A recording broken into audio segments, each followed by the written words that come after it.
Hey guys, this is Jeff with Mac Haik Ford Hyundai in Victoria. Today I'm going to be showing you how to get into your vehicle if your key fob battery is low. What you're going to want to do is on your key fob there is a hidden key within, so you're going to press this button to access that. Then of course you will unlock the vehicle. At that point you will jump in and there is an access point inside of your console where it will allow the vehicle to communicate with the key fob so you can get it started until you replace that. Let me go ahead and show you where that's at right now.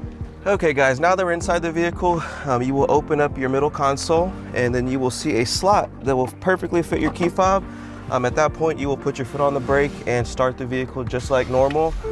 From that point, you would come on in, see our parts department to get you a new battery for your key fob.